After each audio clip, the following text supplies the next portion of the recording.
Valéria est très belle. Ça a été, disons, le point initial. Cupidon nous a frappés simultanément.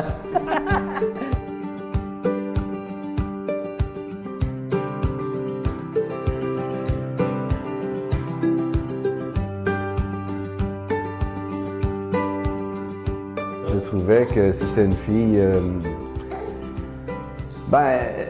brillante et très débrouillarde, en fait, et très courageuse aussi de quitter son pays. Je trouve que les femmes de l'Europe de l'Est sont souvent très soignées de leur apparence, vont faire particulièrement attention de se mettre belle à toute heure du jour, pour toute occasion. C'est important pour elles d'être coquettes. Nous, les Slaves, on sait qu'on est belle.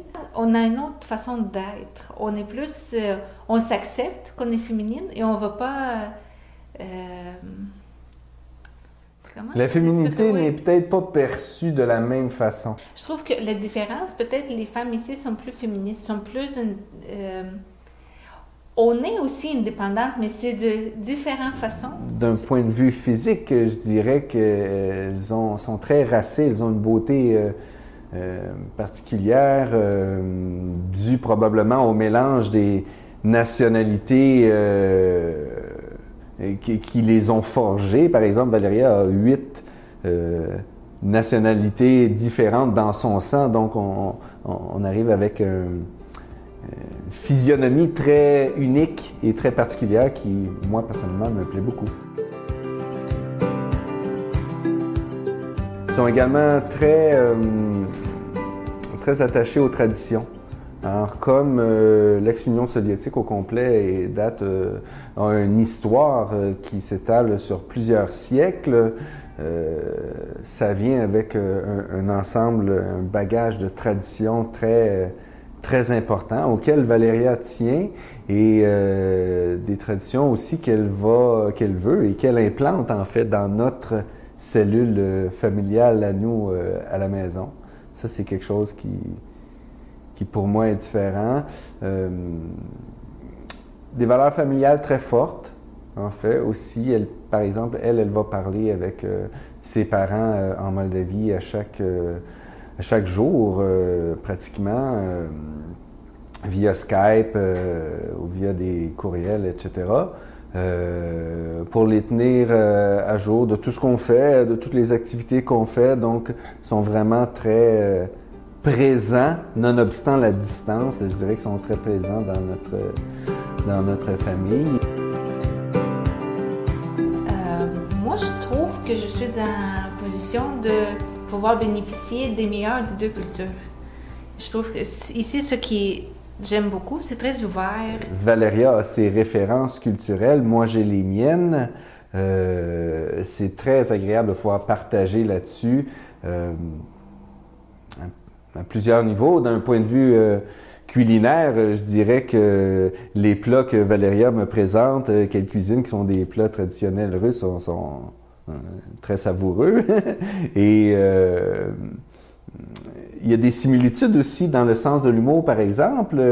J'ai appris que les Russes avaient un sens de l'humour qui est très similaire à celui des Québécois. Alors parfois très noir, très sarcastique à l'occasion. Ils ont des expressions pour chacune des situations possibles dans n'importe quel contexte. Et souvent, quand elle va me les traduire, je vais dire, on a exactement la même chose en français, sauf que nous, on va utiliser quelque chose de différent. Par exemple, j'ai appris que ce que nous, on appelle les montagnes russes, comme à la ronde, eux appellent ça des montagnes américaines. Je l'ai même introduite à François Pérusse, alors pour comprendre ces gags à lui, faut être... Elle est rendue là. Dès le moment où on a su que Valéria était enceinte, je tenais à ce que Valéria transmette le plus possible de son héritage culturel à notre enfant, à Taïsia, qui, même si elle va grandir ici au Québec, c'était convenu que moi, je ne parlerais avec notre enfant qu'en français et Valéria qu'en russe. Donc, elle va apprendre les deux langues simultanément, ce qui, je pense, va lui donner un avantage quand elle va grandir. J'ai initié Valéria à la pêche. On a fait le tour de la Gaspésie. On aime voyager, faire du camping, aller dans les auberges. Moi, j'ai parlé français, mais j'étais gênée de parler. Elle a appris vite. Elle apprenait très rapidement. J'ai travaillé en comptabilité à mon pays. J'ai fait mes études en comptabilité là-bas. Fait que je me suis dit, je vais recommencer mes études. J'ai fait un DEP et j'étais la meilleure élève de Montréal en comptabilité. Ils m'ont donné un prix Murphy Compte. Il y avait comme une cérémonie, oui. Cérémonie, c'était très agréable et tout ça.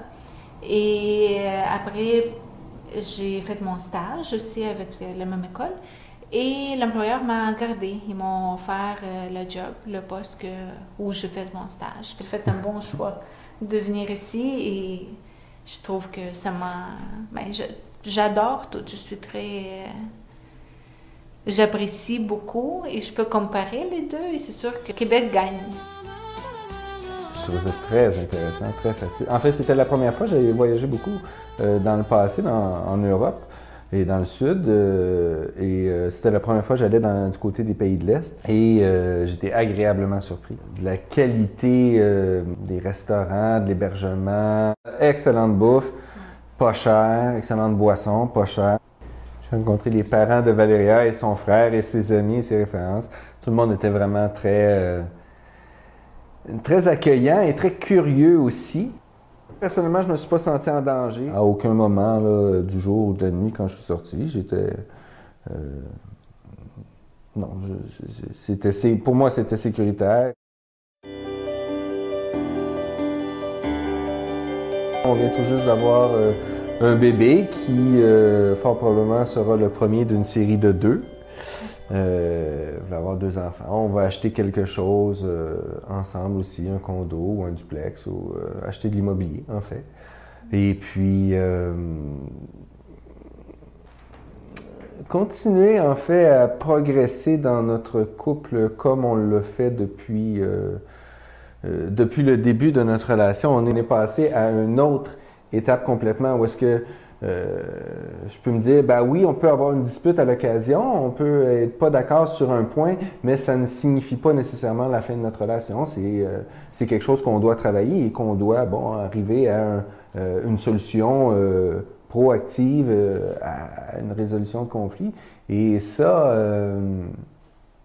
en fait, pour moi, c'est vraiment un point, le point le plus important.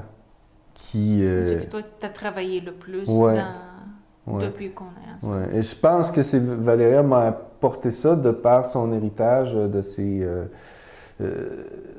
valeurs familiales très fortes, où est-ce que chez eux, on en a des chicanes, mais ça ne signifie pas nécessairement la fin du couple. Si on peut trouver l'amour avec une femme slave, pourquoi pas? Pour moi, ça a été... concluant, plus que concluant même, je dirais, et je me sens bien heureux, comblé, et j'ai développé une complicité que j'avais pas eue avant. J'aime le voyage et être avec une femme slave, c'est aussi voyager un peu à tous les jours.